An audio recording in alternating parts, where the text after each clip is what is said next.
Oh, that was good. What's up, everybody? This is Presto.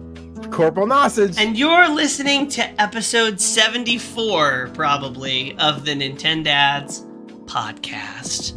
Whoop, whoop. Slight correction from the last episode. On that episode, we said it was episode 73. It has since been corrected. But if you're just listening, maybe you're listening to these back to back, you're binging them on a weekend. This is the real episode 74. Yes. We can't count that well, but we do go back and fix it. This is the racing episode. The racing episode. Ooh. Go fast. This is the go fast episode. The tires hit the road episode. The screeching brakes episode. The gas guzzling episode. So we're going to talk about what racing games are available on the Nintendo Switch, and what other racing games have caught our attention, because for some reason, in the last, I don't know, maybe month or so, we've just gotten racing fever, and Xbox Game Pass was $1. Are overheating. It was $1. It was $1 this month, Xbox Game Pass. So, decided to jump on in there. And now we're racing dads. We're firing on all cylinders. Oh my gosh! Did Our you? How many? are... No, stop!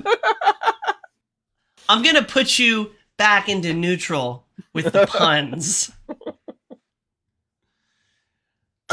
Anyway, but before we dive onto the track or the road or the back roads or wherever you're gonna race in Florida, Corporal. We're gonna talk about little news. The swamps. If you're gonna race in Florida, country. It has to be on an airboat. Yes, I was trying to. I was like, is it called a hovercraft? No, hovercrafts are nice. Airboats are like bathtubs with box fans on the back.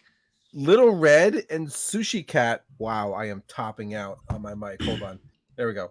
Little Red and Sushi Cat just did an airboat ride with Cream Pa recently when they were here. With who?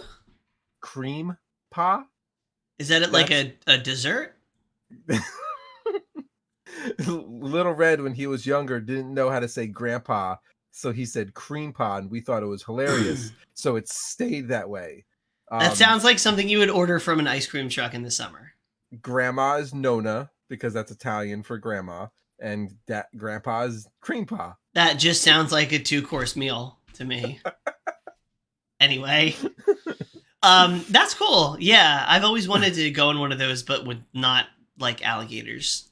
Oh yeah, no, the alligators make it. They're part of the experience. Hit at least 3 alligators. Yeah. Anyway, first, this news. We have a Pokemon Presents coming up. We're recording this on Sunday, the 26th. I believe it's tomorrow.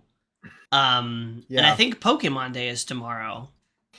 But the question for you, Presto, is: will Pokemon Presents be boring poop or spectacular? Yes. I think it's gonna have a bunch of Pokemon stuff that, if you're super into Pokemon, that's great. But I think probably the main nugget in there is going to be the trailer or announcement for whatever paid DLC, maybe free DLC, but probably paid expansion DLC, is coming for Scarlet and Violet. That's what I think. That's what I think the main course of this little thing is going to be. Okay. I would love for it to be an announcement for Pokken 2. That's what I would personally like to see. But yeah, I think it's going to be, maybe a new person to Pokemon Unite, maybe some news about Pokemon Home.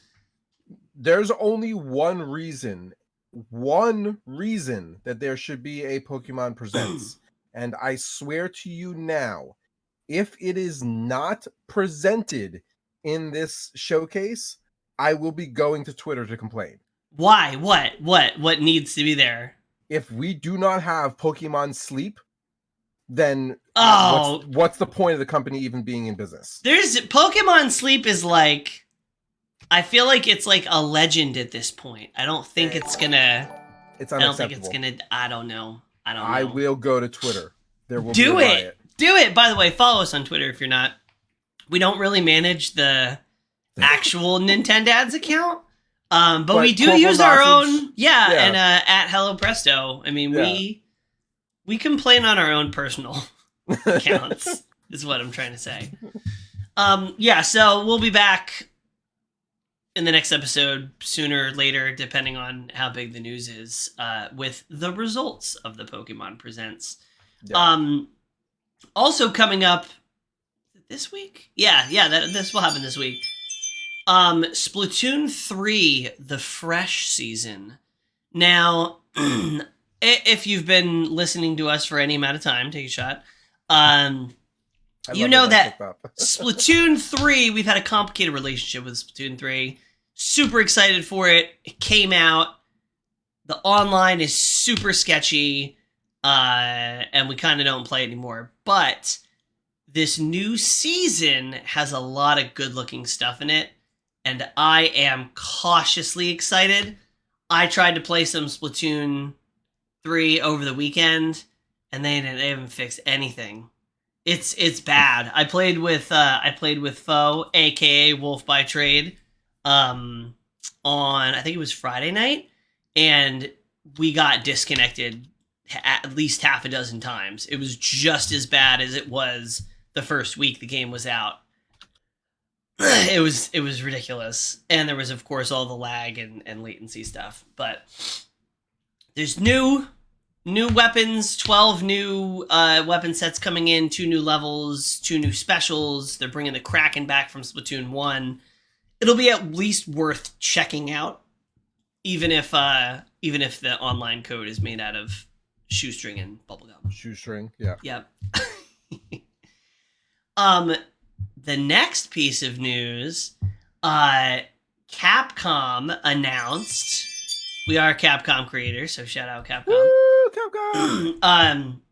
Capcom announced during the Capcom Cup, which is their yearly championship for Street Fighter, that next year's Capcom Cup is going to have a $2 million prize pool with $1 million going towards the winner. That's insane. Absolutely that insane. Is the biggest pot and the biggest single prize in fighting game history. That is insane. It's not, people think of esports and you think of Counter-Strike, you think of League of Legends and Dota and Valorant, maybe Overwatch if you squint real hard. And then maybe fighting games somewhere down the line. Fighting games, Fortnite, I guess. Fighting games don't get the budget and the love and everything as other esports titles, but $2 million prize pool, that is...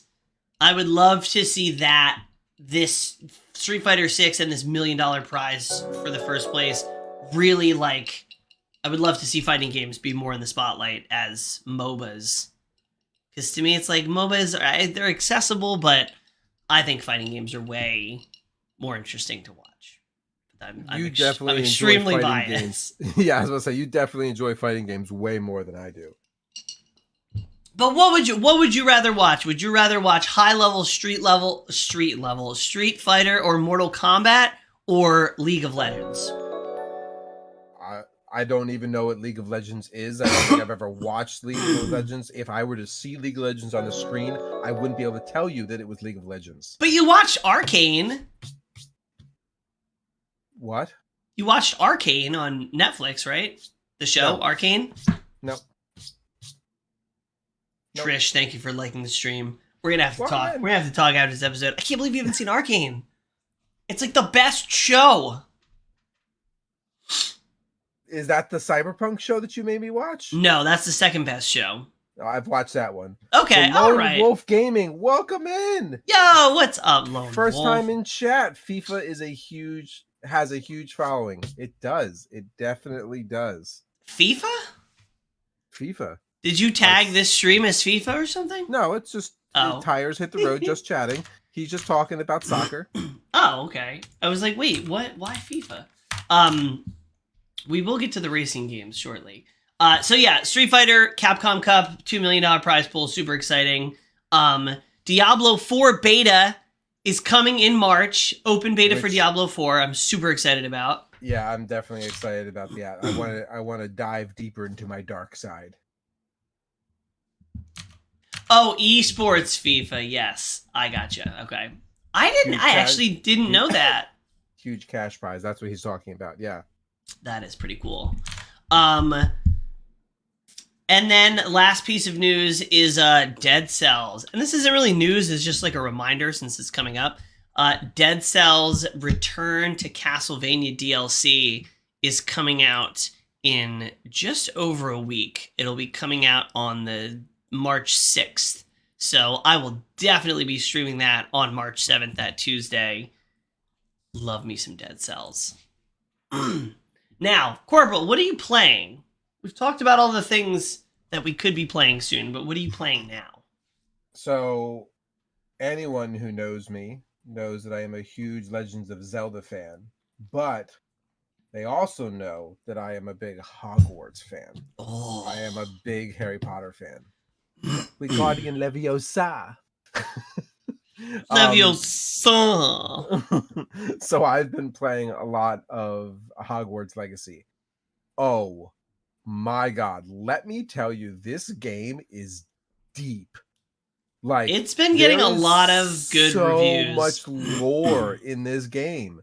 Like, I understand that there's a huge controversy about whether or not you should play the game or not play the game based off of your individual political views, and whether or not the money supports the right people for the right reasons and original creators and all that. Like, you are welcome to those opinions, and I'm happy to share some of those opinions with you for the right reasons, but I'm going to tell you those reasons are not going to be why I stop enjoying things that I grew up on. And yeah, I have to say, they did a phenomenal job at this game. Absolutely phenomenal job. Games like these that are typically made after movies are always I'll say they're usually bad. And I think the most recent example of that was the Marvel Avengers game. That was sort of like you could play as the different heroes and all this stuff, and it came out. People were like, this got jacked up microtransactions. The gameplay is mid at best. I never played it, but I heard sort of lukewarm things, and guess what? They just announced recently, and this is something else actually we should probably cover in the news. Doesn't really fit anywhere, but they are canceling support for it. There's not going to be any more DLC. There's not going to be any more updates. Because the game didn't do well. All right, finish what you were saying about Hogwarts, and then remind me to circle back to games that didn't do well. Hogwarts Legacy has so much deep lore. It has created if you like girls, there's a lot of people who love garlic. And if you like boys, there's a lot of people who are into Sebastian, which are two of the NPCs. One's a professor and one's a student in the game. Like, there's a lot of memes that are circled around that. And then there's also like so many people who are looking for the Easter eggs that are in this game. Like, there are so much. But Corporal, how's the gameplay? Oh, gameplay, mechanics, and graphics. This is always circles back. I swear we should go recircle back to that episode and like touch base on that episode again in some way, shape, or form, and create a universal Nintendads scale. And we grade all games based off of that scale. Yeah. I think that would be great. I like that. If you've been watching us long enough, take a shot. We did an episode based off of mechanics, graphics, and gameplay or story. And which one is the most important for a game to be successful. This game has the added benefit of background lore that comes with a deep, rich history to pull from. So story is freebie. The mechanics of this game, for the most part, are pretty spectacular. There are some glitchy moments, but honestly, They are so minimal and so little to the effect of the game that it almost doesn't matter to me. Yeah, I haven't and heard it being particularly buggy. Aikawa, what's up? Welcome in. There is, like, PlayStation particularly has an exclusive side mission that you can do, and that particular mission is a little bit buggy. Probably because they had to shoehorn that in just for that one system, and it has its issues. But like overall, great. The mechanics, combat looks super cool. It is so fluid. I have seen people who are at the exact same level that I'm currently at now, who pretty much have most of the same things unlocked in their skill tree that I have, who are just nasty in combat. And like, clearly there's a skill difference between me and them. Like, I just need to, I don't know if it's my camera settings that I need to change, or if I just need to be more aware of my surroundings, or if I need to be faster with the quick time events for dodging and repelling. But wow, like, if you get fast, you can get real good in this Interesting. I have seen people do some incredible things. And I've also seen some people who like dive deep into the herbology of this game, and they'll go into a battle. Oh yeah, the cabbages, the chomping cabbage. The cabbages. Yeah. Oh my god, yes. As someone who hasn't played this game, my favorite part is that there's this whole culture that's developed on TikTok of the different houses and how they party. And it's always that Slytherin is hosting the party, and then, like, you know, Ravenclaw's bringing the potions, and Hufflepuff is bringing the things that you puff, and Gryffindor is standing there awkwardly trying to look like they know what they're doing there. It's so funny. It's so funny. If you haven't seen these on TikTok yet, I highly encourage you to seek them out. Oh, I have not seen those, so I'll definitely have to check it out. But yeah, Hogwarts Legacy is absolutely phenomenal. It's a great game. There is so much lore that's in this game. There's so many Easter eggs. The other day, oh my god, I forgot her name. Ron Weasley. No, Nurse's new name. Caregiver. Caretaker. Yes. Caretaker, something like that. She that gives a care, she takes it. Ascension's wife, Caretaker. I think it's Caretaker. Found the S, the snake, carved into the handle of the girl's lavatory, which is, if you're from the books or the movies, you know, is the entrance point for the Chamber of Secrets. So she found the hidden room, the hidden bathroom, the particular stall where, if you speak parcel tongue, the sink will drop below and open up the Chamber of Secrets. Like, DLC. She found some hidden rooms. There's a lot of secret rooms that you have to do a bunch of things to in order to get into like the werewolf chamber and all sorts of other stuff. So like there's so much that are in this game that they've already announced that they're going to make a Hogwarts Legacy 2. And they're making, apparently HBO is signed on to make a TV show. I heard about based off of the game. That is super cool. I'm excited to see what happens. Yeah. Besides Hogwarts Legacy, I've been playing Legacy. I've been playing Need for Speed and Horizon. Yes. And Horizon. We'll get there. We're talking about we'll get into games.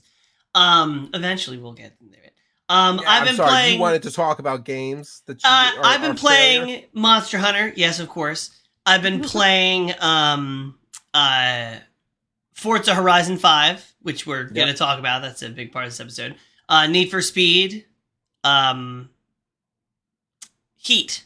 I was like, we're looking at all the different Need for Speed. I was like, Need for Speed Hot Pursuit? No, Heat. It has something to do with Heat. Oh, it's just Heat. Yeah, Need for Speed Heat. Need for Speed Paradise? No, that's not it. I actually did try the demo for Sea of Stars this week. Really? Yes, okay. It is pretty cool. I think you might like it. It's very much like a traditional, like, retro RPG, but it's got some cool elements. So, like, when you're attacking somebody, you'll have to, like, hold A to a certain point and then release it for bonus damage, or you'll like have a timed event where you have to like time the button hit, and it's got some cool mechanics, and it's very like open, like you can explore like with your character and like climb things, and it's neat. I would say check out the demo for sure. It's beautiful pixel art too. Cool. So that's what I'm playing. But what I wanted to say, that's sort of a little add to the news section, and then we're gonna get into the meat. There are a lot of games that have been shutting down in the past 6 weeks, month. It's talking about the Avengers, so they're dropping support for the Avengers game. The Lone Wolf UK Gaming over on Twitch was just saying, I was let down by Avengers. I had Marvel Ultimate Alliance as my expectations. Yeah, definitely not. Yeah. It's, I mean, I don't know. I didn't play the game, so I can't say where they went wrong. I just know that it was... You wanted to. You talked about picking up from the library. No, I was going to try it when it was on Game Pass, I think. Oh, because it's not on Switch. Got it. But Avengers went away, or is going away. Rumbleverse shuttered. That was the battle royale wrestling type thing. Yeah.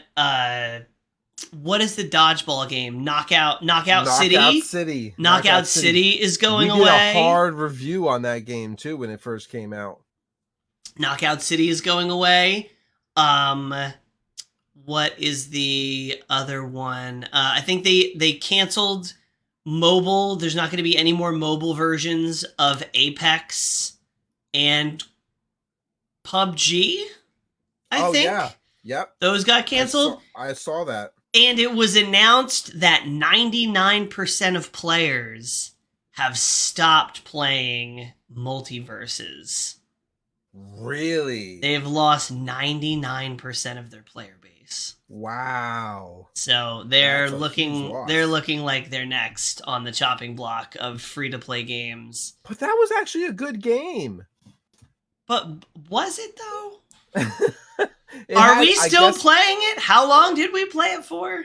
I guess, well, keep in mind, around the same time, there was Multiverses, and then there was also the Nickelodeon game. Yes. So, like, there were a couple brawlers that came out that flooded the market. And I think the reason Multiverses did so well was the nostalgia factor. And cross-play, free-to-play, every platform. Yeah. I watched a really good, there's a fighting game content creator named Maximilian Dood, D-O-O-D. Super great guy. He was like a staple in the fighting game community.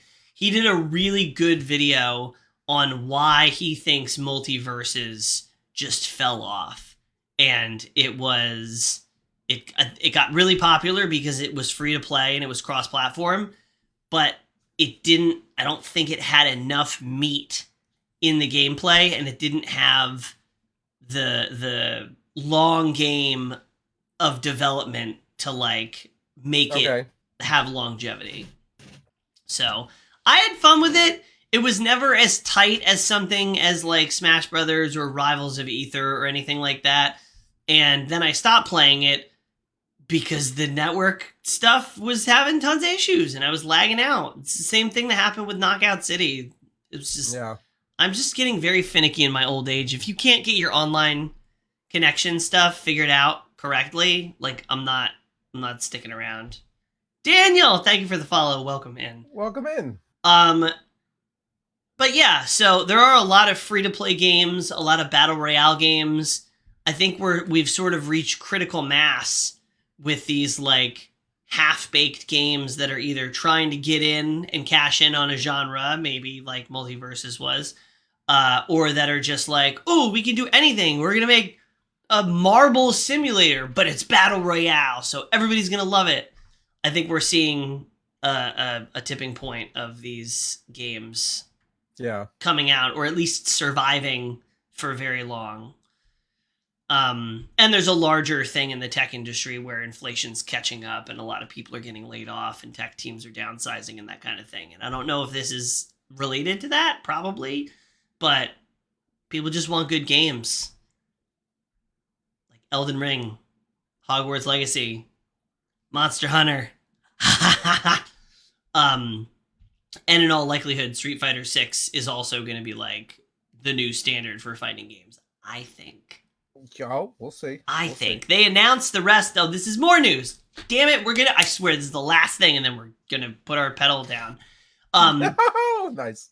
The final, I tried Nakara, and it's just Fortnite for Ninjas. I almost tried that game. I did not, because I had my Battle Royale experience with ninjas, with Ninjala, which I'm amazed is even still around.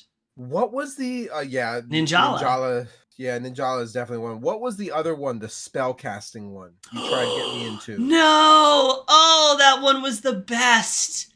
Spellbreak. Spellbreak was my favorite Battle Royale game ever. Yeah. Yeah, I'm also not a fan of Battle Royale. I don't like hiding from your opponents for 10 minutes only to have your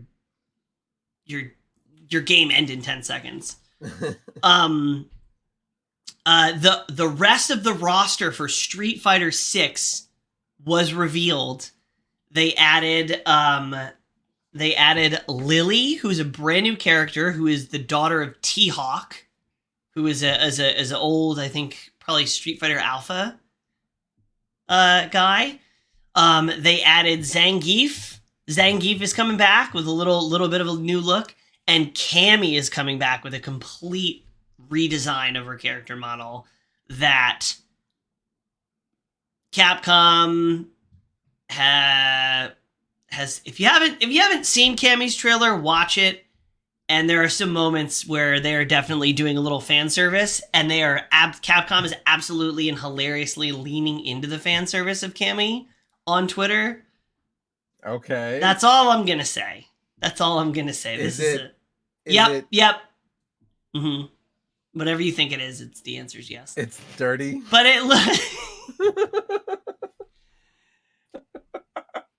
let's just say the last Capcom tweet I saw was just text that said, "So y'all like Cammy, huh?" From Capcom. Salute. We salute you, Capcom. So Street Fighter 6 starting roster is looking chef's kiss, banging. I'm so excited. Anyway, Corporal, what are you drinking as we shift into gear here? My water. My Green Dragon Tavern, massive, huge, certified crazy. YouTube mechanic. I love it. I love to pee outside. It's just pure water. I love it. I got mine. Mine has just art on it. Oh, yours is actually printed in. Mine's stickered. This has got to be like 8 years old at this point. This company doesn't even exist anymore. Let me tell you, if you do a workout or a bunch of push-ups, or in my case, a survival pull-up, having to pick this thing up to drink is painful. That's your exercise. I have a bigger one. I have one about that size. That's in another room. But I'm drinking coffee. Good old cold brew. I'd be peeing for a month if I had to drink that whole thing. He's in Florida. He sweats it out. He never pees. Yeah. He just drinks and sweats. I don't pee. I just sweat. Peeing's a real treat in Orlando. All right. Racing games, y'all. Racing games. This is the racing episode. Believe it or not. I have watched our viewership go from 12 to 5 once they realized that we weren't talking about racing games. We are now, though. We are now. I promise you. We're slow off the line. All right. So we're going to go through these. This is we're going to start with racing games on the Switch. And we're going to go through these a little quick because there's a lot of different options you have on the Switch. We personally have only played a handful of them between the two of us. But we're going to just run through what the options are if you are a racing game enthusiast on the Switch. And there's more options than I thought. Especially if you like kart racing. It's my personal opinion. I'm not biased at all. But first, okay, so we're gonna prelude this by saying, what is the difference between an arcade style racing game and a sim? Ooh, okay. Because I think we're gonna need to rate these. I think when you look at racing games, you want to know what your personal preference is on the spectrum of arcade to sim. Because every racing game is basically going to fall somewhere between being an arcade racer and a sim racer. And so very quickly, we should define that. So yes. A sim is going to be something that simulates real driving and real racing. As realistic as possible. Real mechanics, meaning real drifting, feeling the difference in your engine and your tires on different terrain, real physics, so you're not taking crazy wild jumps and flying through the air 6 miles and crashing into the water and still going, like real simulation. Yeah, the downforce, the tire pressure, the torque, all these factors actually being present in a game. And what is considered to be the granddaddy, the master of racing sims is Assetto Corsa and Assetto Corsa Competizione. Assetto Corsa, you could literally change in your settings the tire pressure of your passenger rear tire, and then it'll calculate how that will directly affect your speed, your drift, your wind drag. Like it calculates it all. It's all down to a science per body style of the vehicle that you're running and per engine. Like it's able to identify the individual torque and turn that each individual tire will take on the road on where it's going. It is by far the most technical of like the racing games. Real race car drivers train in these kinds of games. iRacing is another one. When COVID hit and hit hard in the very beginning, early stages, a lot of actual true NASCAR racers went to virtual racing and bought serious racing rigs that simulate the turning in the chair as well as the wheel. They broadcasted, I don't know if it was the Daytona 500, but they did a major racing event during COVID in iRacing with all the real racers. And the Lone Wolf UK Gaming over on Twitch is our arcade equals Fast and Furious, simulation equals Indy 500 F1 Formula 1. Yes. Yeah. Yes. So on the opposite end of the spectrum is arcade racing. Arcade racing is not realistic. It's Hot Wheels. Hot Wheels. It's Cruising USA down at your local arcade as a kid. It's Mario hitting a Kart ramp and skying through the air like. It's Tom from TS Villa. TS Villa. Welcome in. We're talking about racing games. So yeah, on one side of the spectrum you have arcade, and on the other side of the spectrum you have sim, and all racing games fall somewhere in here. And if you can figure out what style of racing game you like, then you can find something to play on the Switch in terms of racing.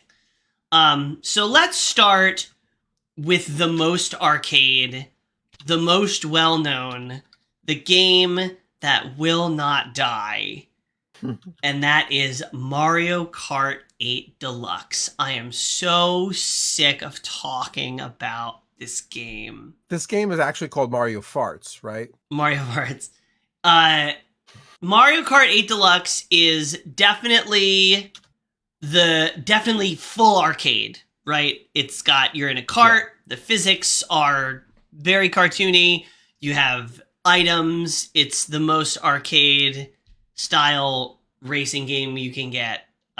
You're throwing shells at people. It's the definition of an arcade racer.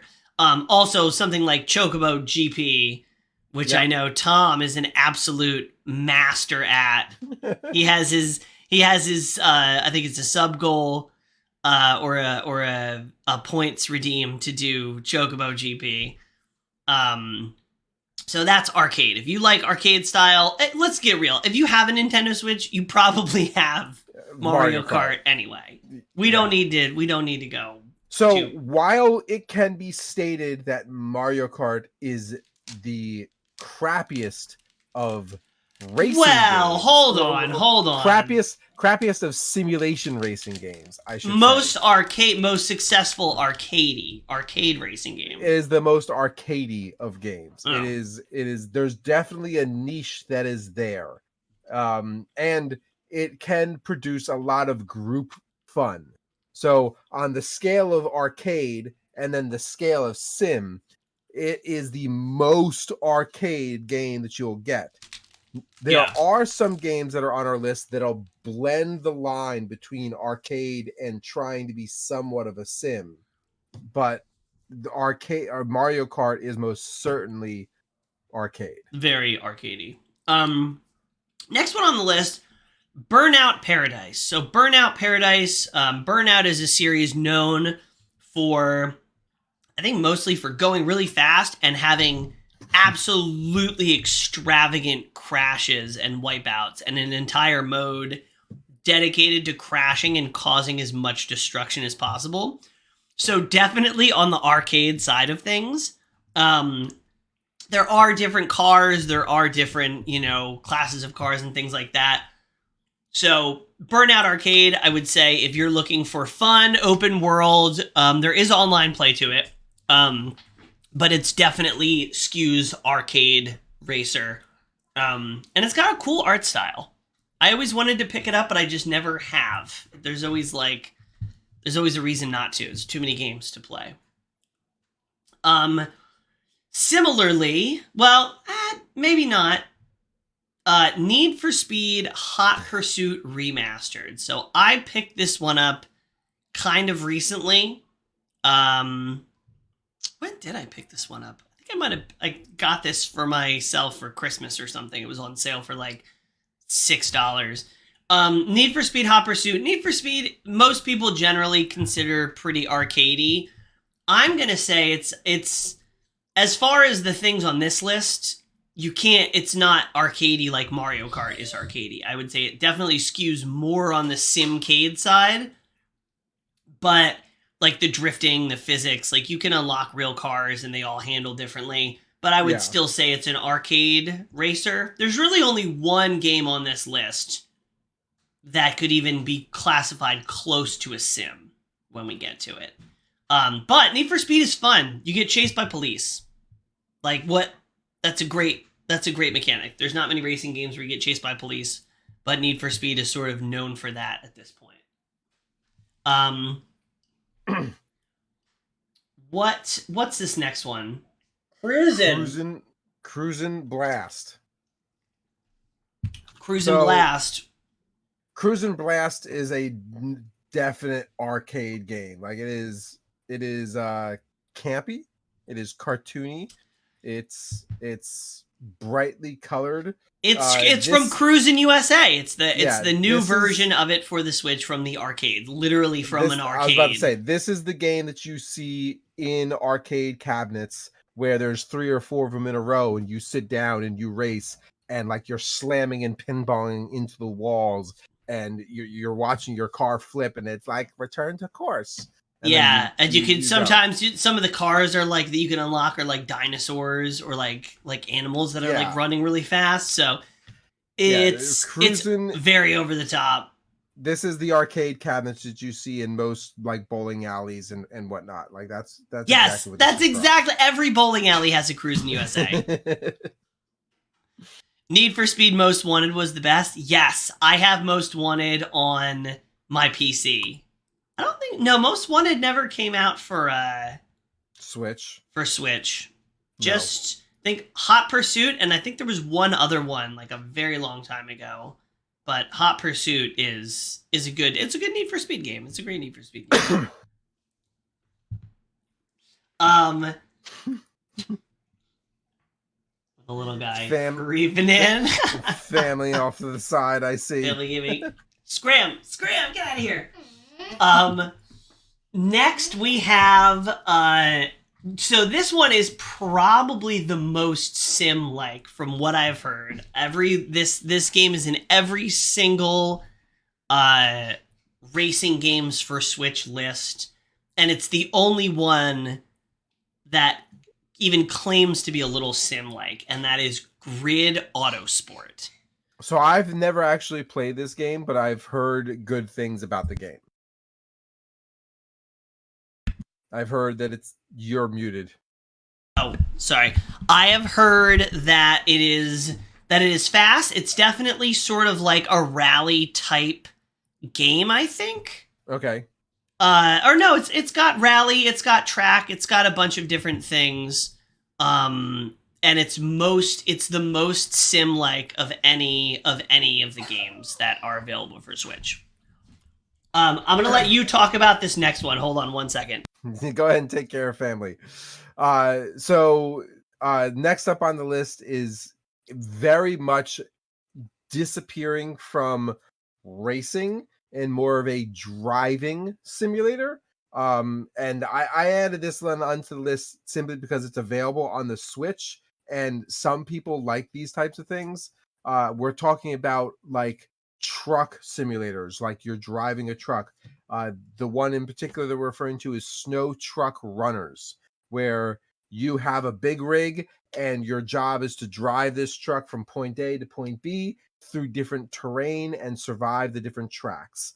There is a huge following for people who like to drive trucks and do these very casual, very meticulous paced drives to get from point A to point B, and earning points for keeping your supply safe, maneuvering through these hazardous environments. Snow Truck Runners is one of those things that you lay back, relax, and you enjoy the scenery as you try to maneuver through dangerous terrain.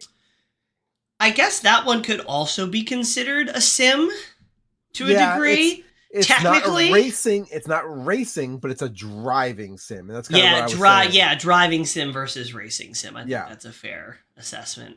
And there's like, I'll be honest with you, if you go to even TikTok, Twitch, and Facebook gaming, there's a lot of people who make a living who are either truckers or retired truckers who just play trucking sims, and they have a full driving rig set up in their game room with big wheels and little walkie-talkies. And I've even seen one where the guy's got a fake horn, so you pull the horn and like it comes out in the stream. Like, it's kind of a cool setup. And like, you pick up your supply, you pick up your haul, you move on to the next one, and you drive your path, and they choose different paths, different terrains. Some of these sim games, you can even choose which environment you're in, mountains or snow paths or deserts or storms, and like you can look out your window and you can see all these crazy things that are going on. Like, it can be fun. It's like the racing gamer's cozy game. Yes. Right? It's like not competitive. It's like you're just chilling, just hanging out.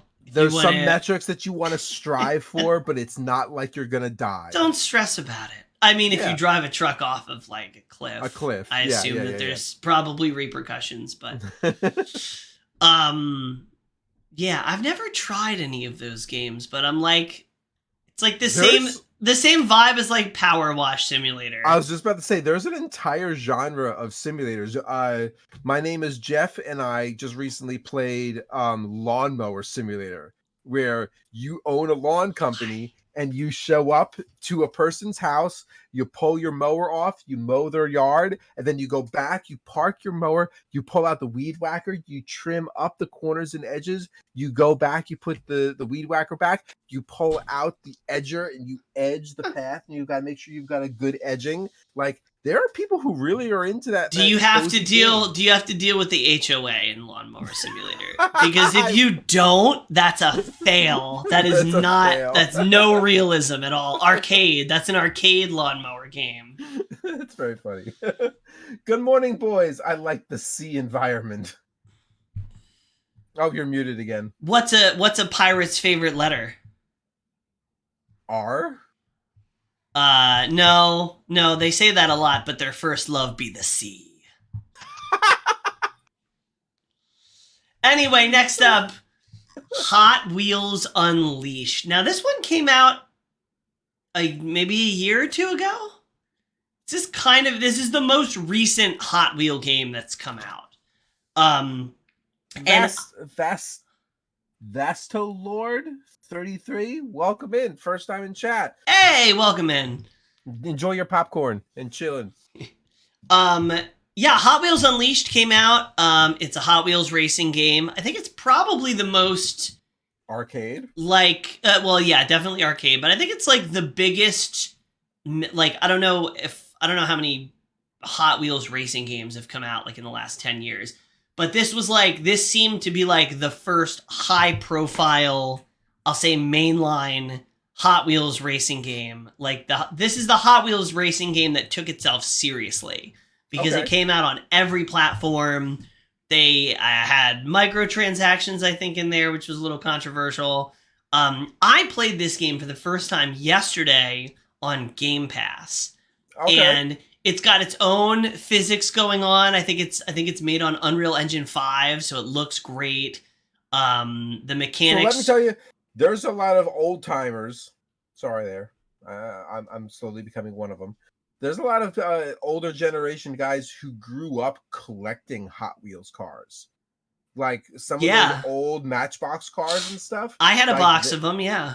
So, like, being able to drive some of these cars that you have collected, hanging out in your room, like that can be kind of the thing. Well, collecting is a big part of a lot of racing games, but specifically for Hot Wheels. Because it's you driving and you're collecting all the classic Hot Wheel cars. Now I understand there's a difference between Hot Wheels and Matchbox. Matchbox cars were higher quality. What? Get out of here. Come on, really? Matchbox car collectors were more snobby, which I think you just proved. Wow. No. The rivalry. The DC versus Marvel universe of toy car collecting. I am going to pull this up. There's no Matchbox racing games. I mean, that's because do they even still make them?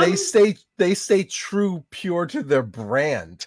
They didn't dilute themselves with cheap games. No, but that's what I'm saying. Is Hot Wheels Unleashed is pretty good. If you're looking for a arcade style racer it looks like it has pretty good online. It's got some fun drift mechanics where you charge your boost up by drifting. There's like a million different cars in there. I would say Hot Wheels Unleashed. I've almost gotten it on Switch a couple times. I think I just stumbled into probably one of the most controversial things. There are videos like YouTube. Oh my gosh. Yo, Fox Uchiha, welcome in. Foxhound Gang. Welcome in, Foxhound.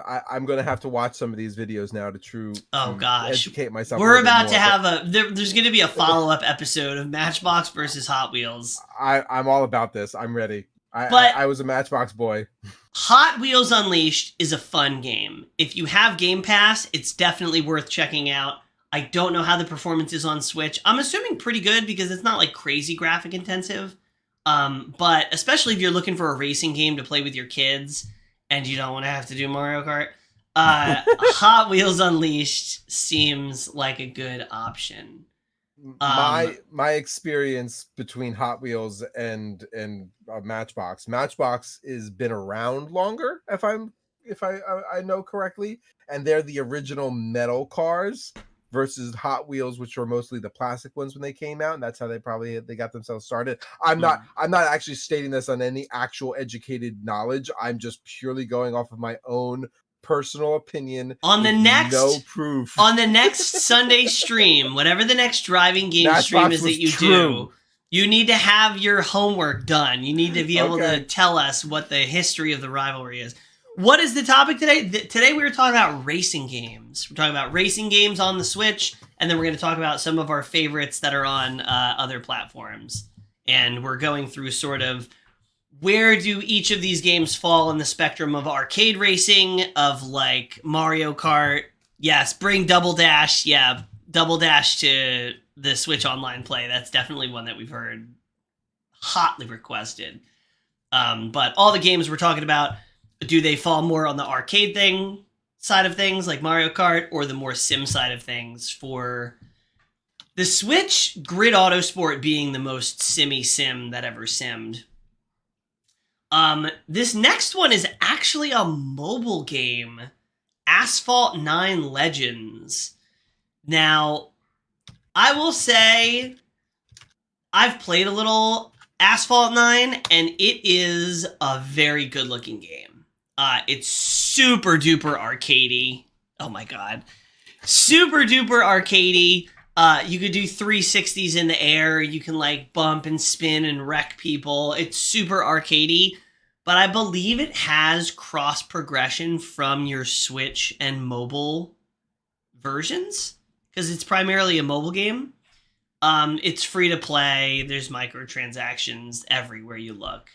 But if you're looking for a very casual, like, I'll say casual Fast and the Furious vibe, Asphalt 9 is a good thing to check out. It's free. Why not? Okay. I'm letting you cover this next one. I have to, by law. Oh, God. Okay. So, by law. That's funny. There are certain genres, there are certain movies, there are certain TV shows that like I just connect with, that resonates somewhere within my soul. Let me tell you that Disney's Cars, the first one, Cars 1, is probably by far one of my favorite Disney movies. Now, Agree. I will say, Agree. I will disavow ever knowing Cars 2. But Cars 3 is by far the best sequel to Cars 1. And oh my god, I will cry. We have had, I don't remember what episode it was in, but we have had this conversation before about Cars. About how Cars 1 is the classic, Cars 2 they should never have made, Cars 3 is fantastic, like an actual good movie. Fox, don't see the second one. Just skip whatever it. You do. Definitely see 3 though. 3 was fire. Yes, three was the best follow-up to 1. There's true character progression between the two. Repercussions from the events of 1 are affected in 3. Like, they are phenomenal together. Yeah, how can you tell we're parents is we're having like a very intense conversation about a Disney movie with talking cars. So Cars, I will say also that Cars 3 might be one of the best Disney sequels. Ooh. Okay. Right? Okay. Like Frozen 2, solid. Like there's so many that aren't. I wasn't as big as a fan as Frozen 2. I like it was okay. Now, I'm sorry we're gonna go off on this tangent. There are certain songs in Frozen 2 that were written because of real life events that happened to some of the creators behind scenes.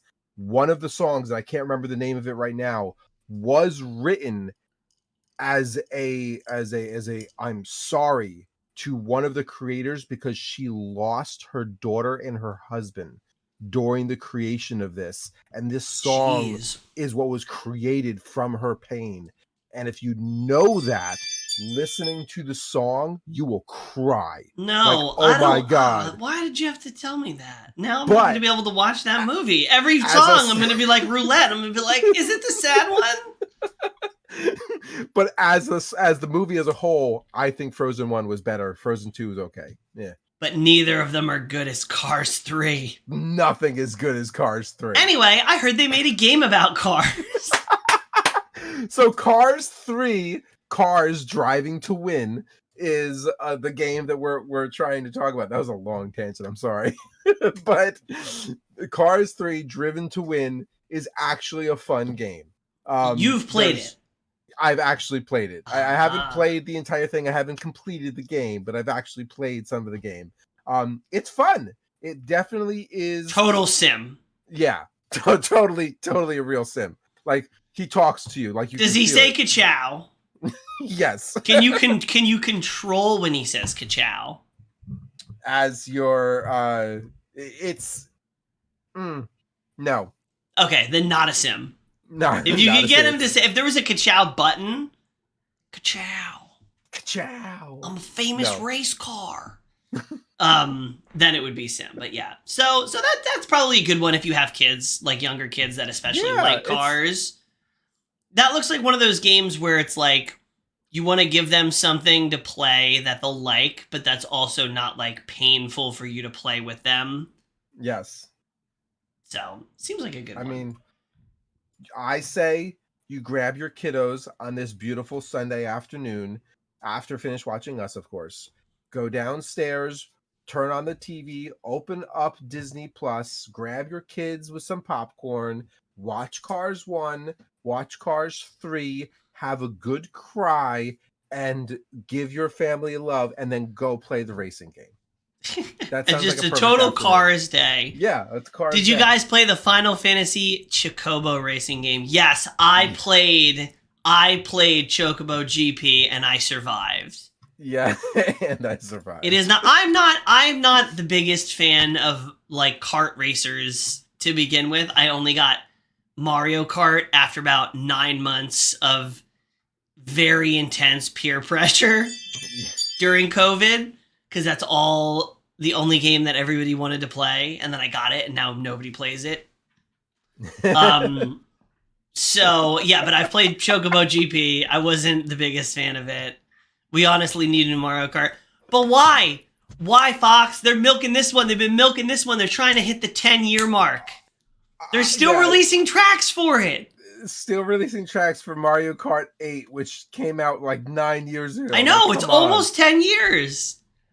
And then at the 10-year thing, we'll be like, all right, 10 years. They're finally going to release a new Mario Kart. It's going to be like Mario Kart 8.5 Deluxe Remaster. Like, so there's a part of me that, and we've talked about this when Halo Infinite came out. There's another game where they are no longer supporting Microsoft. Oh, yeah. So the heat. But we had talked about this when Halo Infinite was announced, that I wonder if they were turning Mario Kart 8 into a live service game. I think they were kind of trying to do that, but to do that, you have to like you can't just pick up a piece of wood and be like, this is going to be a surfboard. I'm going to tell you that this is a surfboard until you start surfing on it. Like, you have to build live service infrastructure into the original product. This was just another Mario Kart in the Mario Kart lineup that did really well and like fell in the right time, and that people will not stop buying for some reason. So like there was a part of me that wanted to say Mario Kart 8 could be released and they could keep adding like seasonal content, Halloween tracks, Christmas tracks, like I mean, that's kind of what they're doing. They're going through every track that's ever been in a Mario Kart game, including the mobile game, and is slowly patching it in. Yeah, and like that's truly what I was kind of expecting, was that we would create this live service game and future tracks and maybe future characters and future cars can continue to be added to Mario Kart 8. But they have not announced to us that that's what they're doing. They just keep giving us this old stuff and being like, here you go. I don't want it. Unless they're doing this now because that is their plan for the future, is to create a live service game, and they need to bring all these tracks to current platform before they can maybe yeah, they're gonna double dip, because then the live service is gonna be like, remember all those new things we released and you paid for? Get ready to do that again. Do it again. Speaking of kart racers, other very similar kart arcade style games, we have Sonic Team Racing and Crash Team Racing. Now, Crash, is that Crash Bandicoot? Crash Bandicoot, yeah. Yes. Okay. Yes. Crash Team Racing is the more recent game, I believe. I remember when that came out. I think that's also on Game Pass. I remember I keep mentioning Game Pass, but this is a Nintendo Switch. I know, but there's a lot like that's Sonic Team Racing has a lot of depth to it. Okay, I did not know that. Fox Uchiha, you heard it here first. He says that Sonic Team Racing does have a lot of depth to it. Crash seems very, very arcadey. A lot of the mechanics seem to be built around the drifting. And then Sonic, I've never played any of the Sonic racing games. I stay on foot when it comes to Sonic. But yeah, it's a team racer. So if you like team racing and you like Sonic, basically if you like Sonic and you like racing, that's going to be your game that you're playing on the Switch, probably. We have been doing the Nintendads now for 3 years. If you've been listening to us long enough, take a shot. And if you go back to, I think it's our first episode. Somebody can correct me, but I'm pretty sure it's our first recorded episode. We did the question, if you were trapped on a desert island and you could only have one game, Presto had said Sonic, was it 2? Sonic 2, yeah. I like Sonic 2. Sonic 2 was the game that you would want to be trapped on a desert island with. I don't think that was the context. Maybe if I was trapped on a desert island with a one Sonic game. Maybe. It was between the 3 games and which one? Yeah. I don't know. That's a big... We could do a whole episode. We should do the Trapped on a Desert Island episode, and the entire episode is just those questions. Pick a genre, pick a type, and which ones are you trapped with? Yeah, if you were trapped on an island, and the island has electricity and Wi-Fi, presumably. Yeah, if you're trapped on, what would be your racing game? What would be your fighting game? What would be your adventure game? What would be your, yeah. That would be a fun thing. One. Okay, I got Wi-Fi. This and next Code Red. one. You need Code Red. Wi-Fi and Code Red. This next one, I might pick this up the next time it goes on sale, and it is Art of Rally. Art of Rally. About this one. It's an indie game. It's a top down, so it's like you're sort of looking down, like sort of those old little like mud track racers that were at the arcade growing up. Art of Rally is it's like an isometric, that's the word I'm looking for. Isometric thing where you're looking at the car and you're driving around the town. But the physics of it are more, I won't say more sim, but it's a physics-based racer. And it's very rally style, and the physics are kind of realistic. And it just looks very minimalist. It looks very relaxing to play. It just looks like a super different and fun racing game that definitely has some depth and nuance to it, but doesn't take itself too seriously because it's very minimalistic art style. And it just looks cool. It looks like another one of those games that it's like the cozy version of a racing game. It's neat. If you've never looked it up, definitely watch a trailer for it. Going the exact opposite direction, NASCAR Rivals. I know nothing about this game, but it's a NASCAR game. So presumably, if you love to just turn left, this is the racing game that you want to play on the Switch. Okay. Just turning left. Yeah, just turn left the game. I'll let you do. You put this next one on the list. You put these next 2 on the list. Yeah, I did. I most certainly did. So, is it a racing game? Yes. Is it on the Switch? Yes. Therefore, it qualifies. Fight me. Star Wars Pod Racing. It is older than the Switch. It came out in the Nintendo 64 era, but it is available on the Switch, and it is a racing game. Star Wars Pod Racing is the original true Star Wars racing game. And it's not just in the Nintendo 64 like online expansion thing. It's actually got re-released, right? Yeah. As its own game. It got re-released. It comes in a dual package, just like they did with the Lion King and Aladdin, right? It was a game, although I'm mad because they recently released Lion King, Aladdin, and like a third game. I can't remember what it was, but I bought the double pack, but now there's a triple pack. So well, now you have the limited Edition 1. Bite me, Disney. If you Anyway.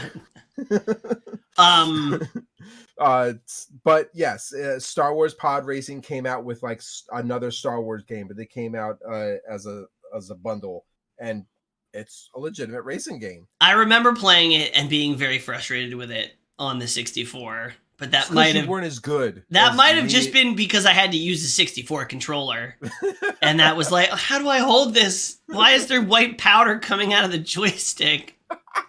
Why does this thing cut my thumb every time I play Smash Brothers with it? Yep. Yeah, so Pod Racing is technically on there. I don't even know where to put that one in terms of arcade to sim. Arcade, total sim, I guess. Total sim. Yeah, I don't know. I've never raced pods in space. I've never raced pods, yeah. So the second one that I added onto this list. Now let me tell you. Listen, this is why you don't just want to blindly trust Google. Google lies to you. I love Hogwarts Legacy. We talked a great deal about Hogwarts Legacy in the very beginning. Hogwarts Legacy isn't even out on the Switch yet. But according to Google, Hogwarts Legacy is a racing game on the Switch. Now, let me tell you, I have played Hogwarts Legacy.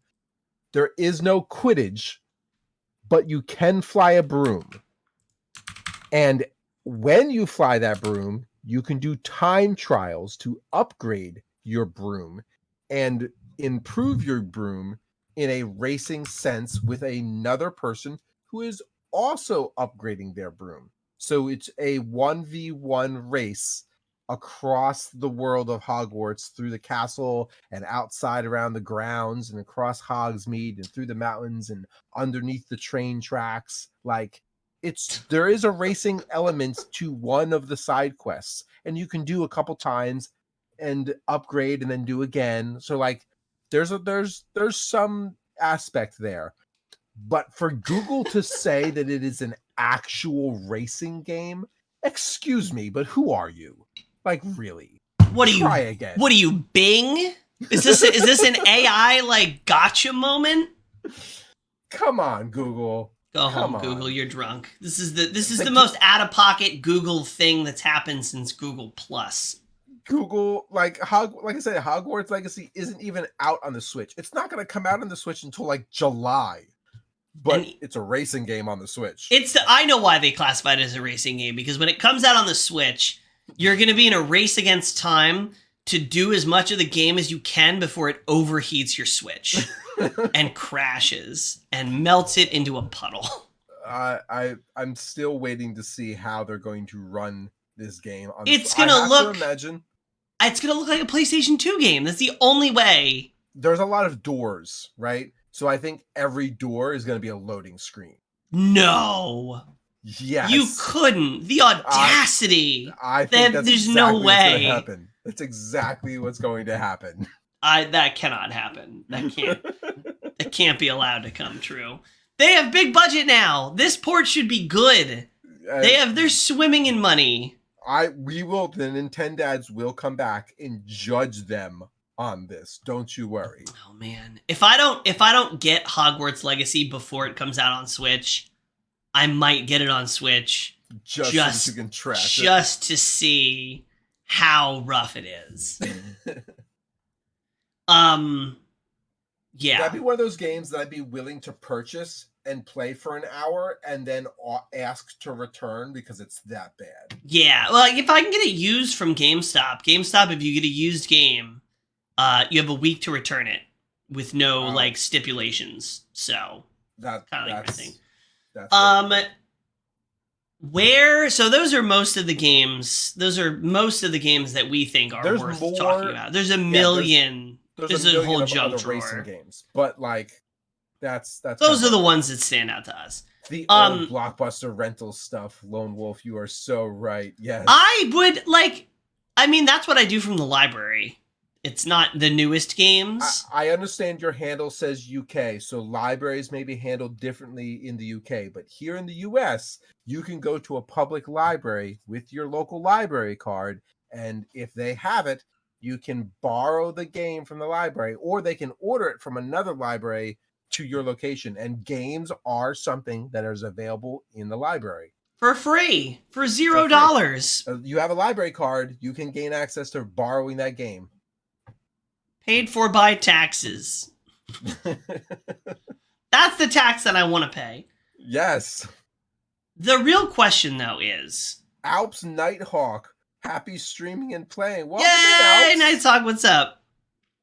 Where the hell is Diddy Kong Racing? Yo. Where is Diddy Kong Racing? Where is F-Zero? Lone Wolf says, we have books there, but not games. You Americans do things crazy over the pond. Diddy Kong Racing and F-Zero. Maybe Diddy Kong Racing isn't one of the biggest gaming things, but I think anybody who had Diddy Kong Racing remembers it fondly.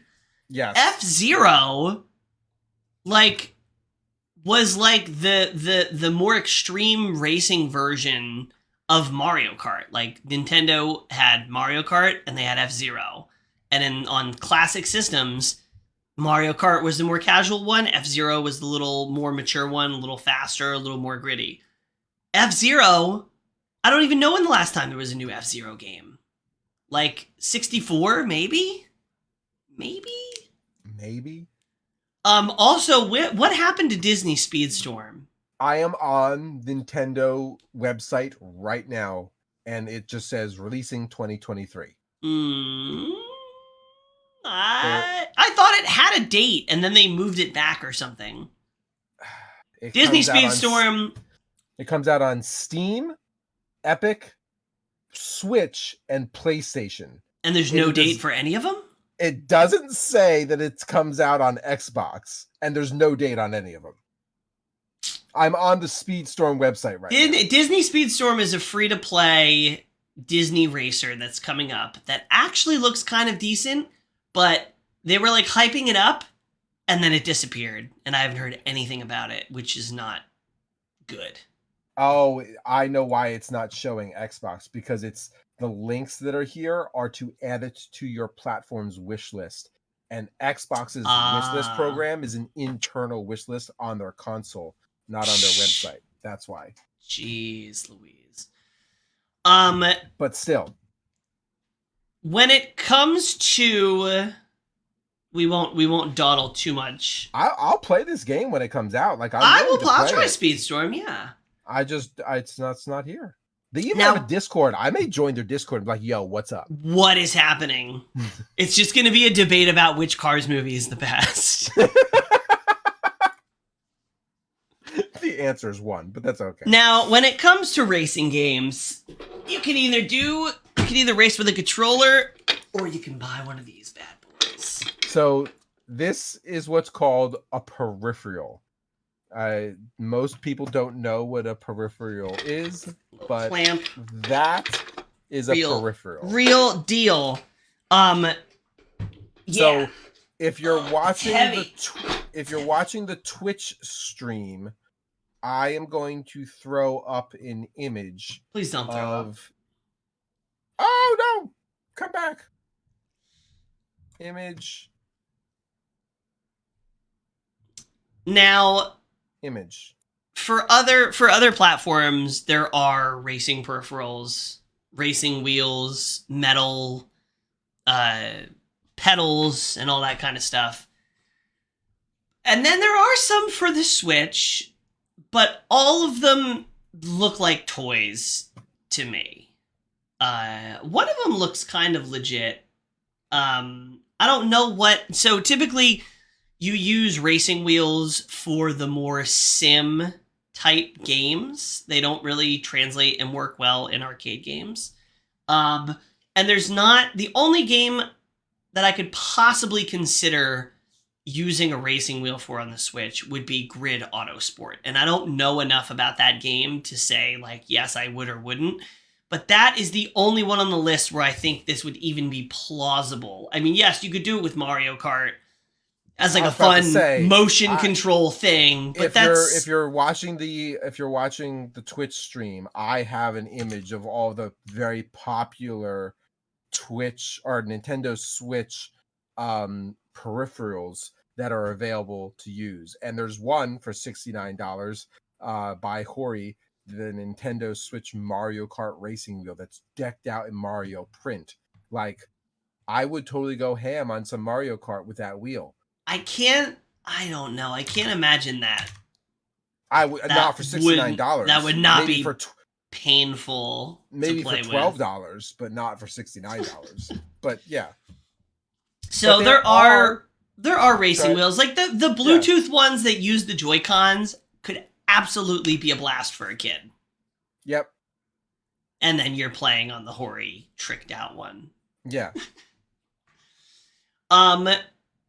So that kind of covers like what we've played or what we've seen on the Switch. But now we're going to take the last part of this episode to gush about. But your wheel, do you want to talk about your wheel at all? Yeah, now that you guys actual wheel. Yes, Aikawa plays nice. Horizon. Yeah, so when it comes to racing wheels, you want something that's called force feedback, and basically there's a motor inside this front part of the wheel, and this provides resistance in the wheel.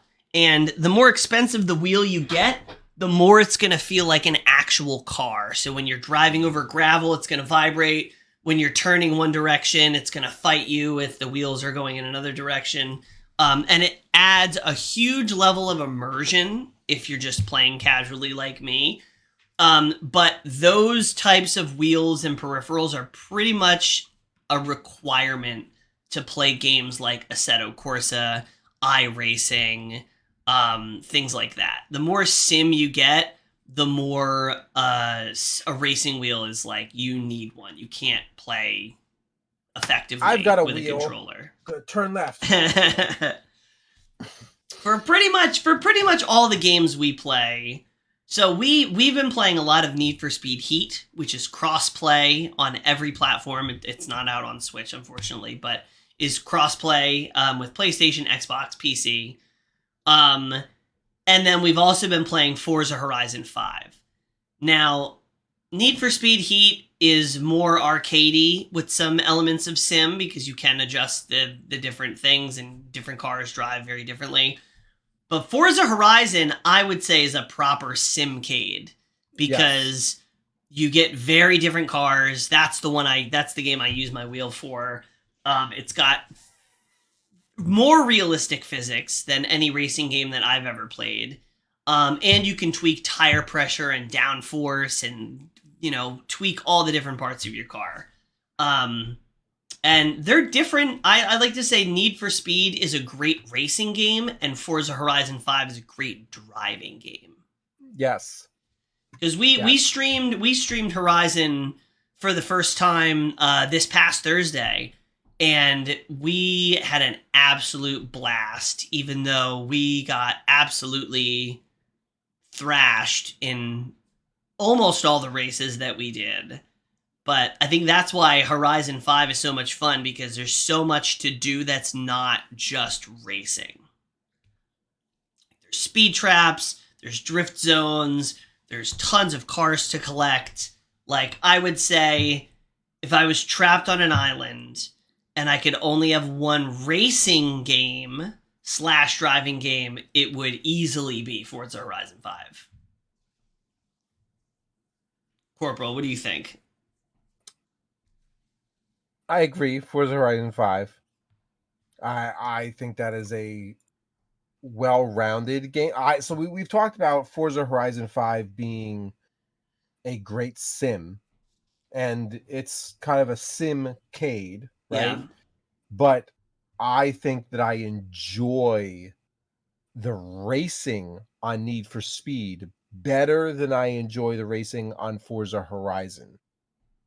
But I think I enjoy Forza Horizon's world, mechanics, and cars better. Yeah, I would agree with that. I enjoy Need for Speed Heat. The night system where you farm reputation and run from the police is so much fun. Mm-hmm. I really wish that Horizon had something similar to that. And I am better at racing in Need for Speed Heat. I enjoy the racing more in Need for Speed Heat.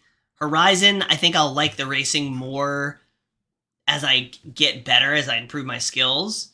But yeah, I would say Forza Horizon has a lot more diversity in what you can do too, as far as like it's got road racing, it's got track racing, it's got off-road stuff.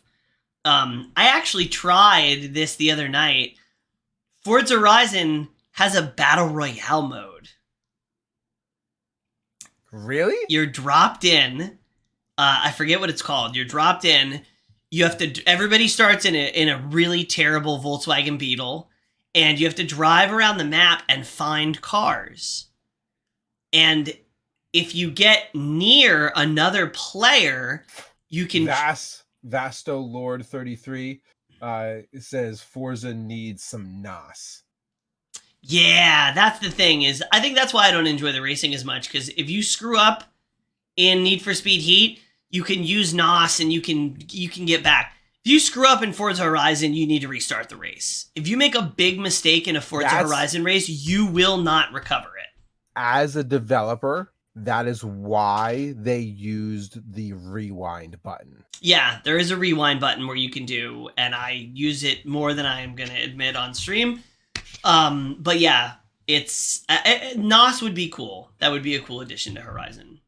But this battle royale mode, you go, you get cars, you go around, you find whatever random cars are around, and when you encounter another player, you can challenge them, and it will set a waypoint, and the first person to get to the waypoint eliminates the other person.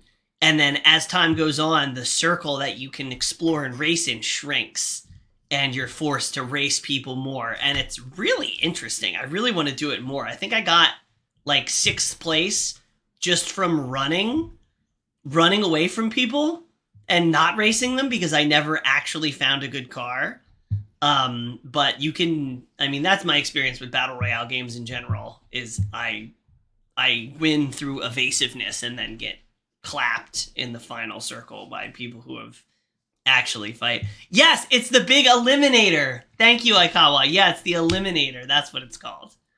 But it's cool. It's another reason why I like Horizon, because it's like one more thing you can do that's driving, that's not racing. Corporal, the big question. It depends if they use the rubber band mechanic for the other racers. I'm assuming you're referring to. Yeah. Go on. That's a good point. So rubber banding is like in Mario Kart. If you get really far ahead, it will rubber band, so it'll make all the other opponents faster so they can catch up to you, so it stays close. I don't think there's rubber banding in Horizon at all, because it's all physics based. I wouldn't think that there is. Not sure. I would think if they did have rubber banding, that would be pretty controversial. Yeah. But so I have a side quest for you, Corporal. Okay. Are you going to get a racing wheel? I want to get a racing wheel. I mean, from the image that I put up on stream that you guys saw, you can see the discrepancy between $12, which was the cheapest racing wheel, went to $19. That wasn't a racing. That is a plastic holder for Joy-Cons. I don't know if you can call that a racing wheel. But the actual real wheels that are available on that platform, we talked about, you've got the $12, the $24, and the $19. Those are the cheap ones. $19. Well, those are ones for the Switch. Those wouldn't be any of the ones that you're looking at. But wait, there is the Hori one. Hori is a brand who makes actual, true, real racing wheels that are legit. Controllers, yeah. Hori's a reputable brand. That's $69.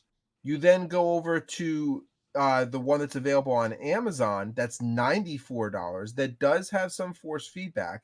And then the other one, the PXN, that's a true racing wheel that's made for multiple platforms. That's $179. The gate. They're expensive. The gate to get into racing wheels is kind of high. Like, you need to be in that $100 range. So I have the Thrustmaster TMX that I got recently. This is an old racing wheel. It's a solid one. It's considered like a good entry-level wheel, and it's many years old. I think it's like 6 or 8 years old it came out. Not this particular wheel is not that old, but that model came out. So it's an older model. And if you went to go buy it right now, at the lowest price you're going to find it online, it's $200. And it's decent. It has force feedback. You know, it works well. It's a dream to use, especially on Horizon.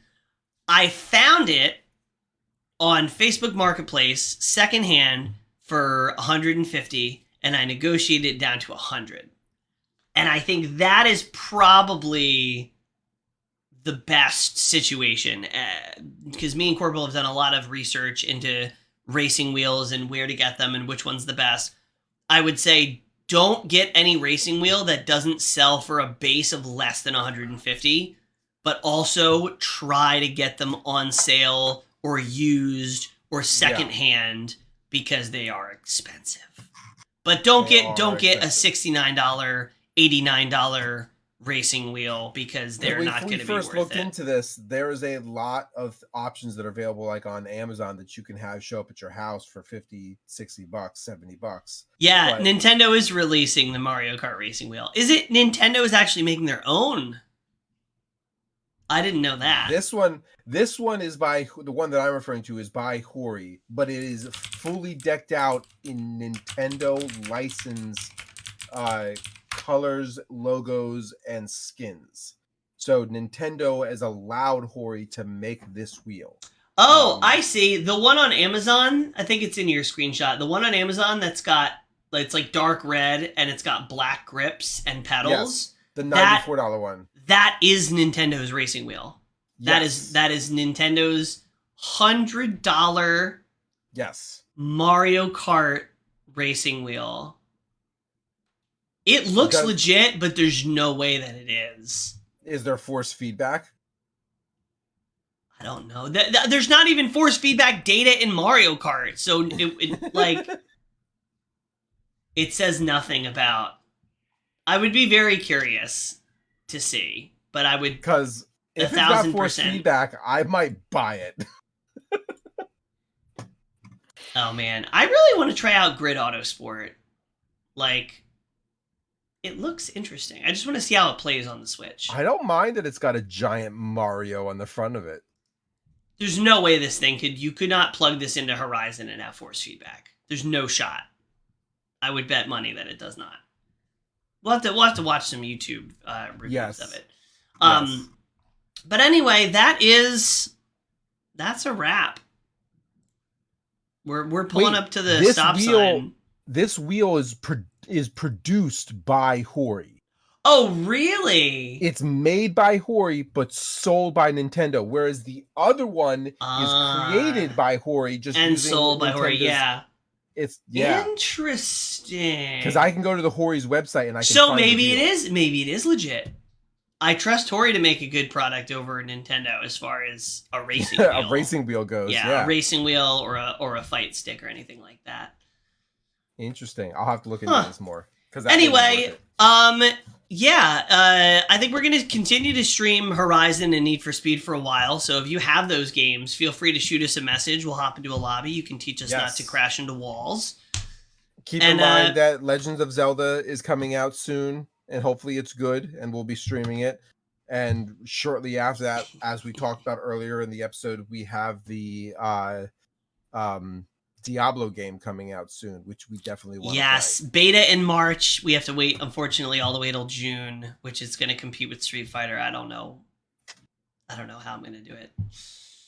But yeah, so I will see you on Tuesday.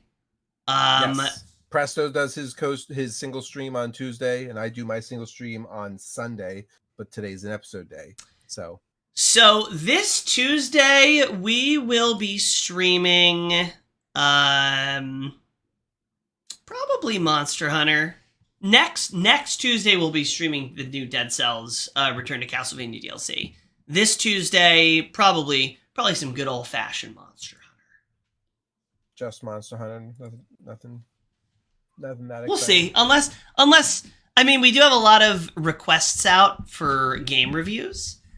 So we might have some game reviews coming down the pipe soon. Some little sponsored things. But pending any of that coming through, Monster Hunter on Tuesday. I think you and I talked about doing Splatoon on Thursday because the new season starts this week. We'll see if I can find my my patience hat to put on for that stream. When you use your racing wheel, do you use the gear shifting, the clicky buttons on the side? No, I'm a scrub. I don't have the You're instincts. automatic? I don't have the instincts to drive manual. I've always wanted to learn stick, but every time I try, it just doesn't click. I hate you so much. You use my own weapons against me. That was a pretty clutch joke, though. That was a pretty clutch joke. Oh, there it is. There it is. That's the dad joke of the night. This is what we do, people. All right, everybody. We hope you have had a wonderful time listening to us rant and rave about racing games. Go to the Nintendads.com. It's a website that we made, and you can find all the places to listen or watch us. Yeah. That's a wrap. I'll see you on Tuesday. We'll both see you on Thursday. Corporal will be back next Sunday with some Sunday drive stuff. And yeah, we'll see you in the next one. Have a great Sunday, everybody. Peace. Bye.